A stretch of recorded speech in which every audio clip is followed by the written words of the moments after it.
So this is the Specialized S-Works Venge Vias belonging to triple world road race champion Peter Sagan of the bora-hansgrohe team. So starting with the saddle, it's a Specialized S-Works Romin Evo. It's the model here with a cutaway in the middle, and it's got carbon rails, and the measurements from outside to outside is 143 millimeters. And then the braking and shifting levers at the front are Shimano Dura Ace 9150. That's the latest model of Dura Ace Di2. We've got Supacaz bar tape, which I must say is ever so sticky, and he's also got himself some sprint shifters fitted underneath that tape. And keeping that bottom bracket turning is a ceramic speed option, naturally coming with ceramic bearings. Now this is very interesting that I've just noticed. The right pedal is in fact a Shimano Dura Ace 9000, and the left pedal is a Shimano Dura Ace 9100. So if you look on top of the pedals there's actually metal parts in different places on the respective pedals. Presumably that's something that Sagan notices and he requests to have non-matching pedals. First time I've ever seen that.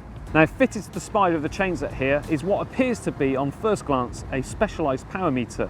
However, I do believe, and this is only my opinion, that it is in fact a 4i power meter underneath there, and the same goes for the inside of the left-hand crank. And just to make sure that the chain stays on, there is a K-Edge branded chain catcher there on the inside of the front chainring. Now both front and rear wheels are provided by Roval, and that's an in-house specialised brand, and the depth of them is 64 millimeters. The model themselves are the CLX 64 Rapides. Mounted on them are Specialized S-Works turbo tubular tyres, and they measure in at 26 millimeters on our calipers. Now on the centre of the rear hub, it does actually say DT Swiss technology inside. However, that does appear to be slightly darkened over.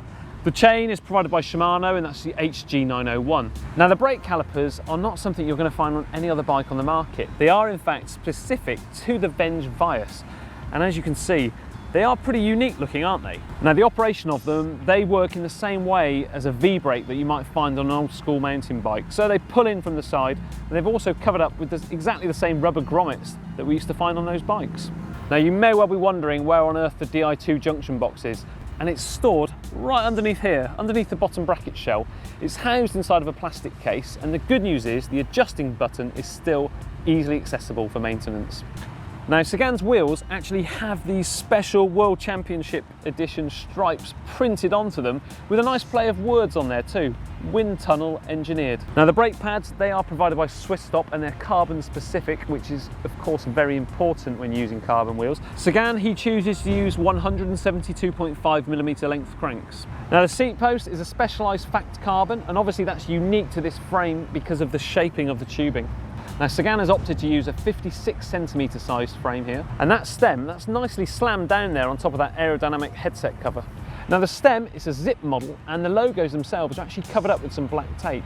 The length of it is a whopping 145 millimetres long. You won't find many more longer than that in the pro peloton. Now measurements wise, from the tip of the saddle to the centre of the handlebars, that's coming up at 62.9 centimetres, and the saddle height 75.5. And Sagan's bike weight wise comes in at 7.6 kilos. Right, back in the GCN lab, and based on a few of the measurements that John took, and thanks to our maths geniuses here, we have got some extra insight on Peter Sagan's bike that we're going to be able to share with you. First up, we're going to talk about layback. Now layback is the horizontal distance between the nose of the saddle and the centre of the bottom bracket, and it's a critical measure for bike fit.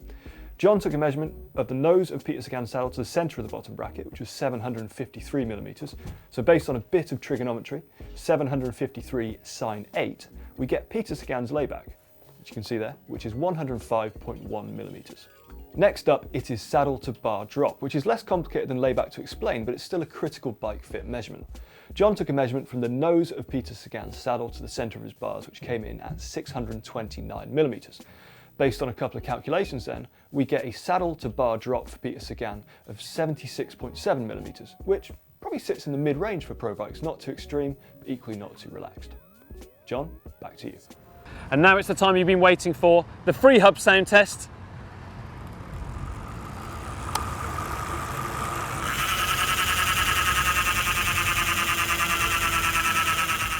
Now some finishing touches to this bike, we've got ourselves some Tax carbon fibre bottle cages.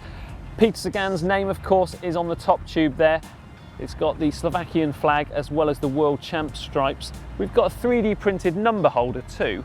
Now, with 3D printing rapidly coming down in price, it means mechanics can totally customise these parts, and this one fits perfectly on the back of this Specialized Fact carbon seat post. Now, I must really thank Peter Sagan for allowing me to check out his bike. I hope you've enjoyed it. Let me know what you think of it down there in the comments. Also, remember to like and share this video with your friends, and do remember to subscribe to the GCN Tech channel by clicking on the logo on screen. And for 2 more great videos, how about clicking down here for some more content from Down Under, and down here for another pro bike.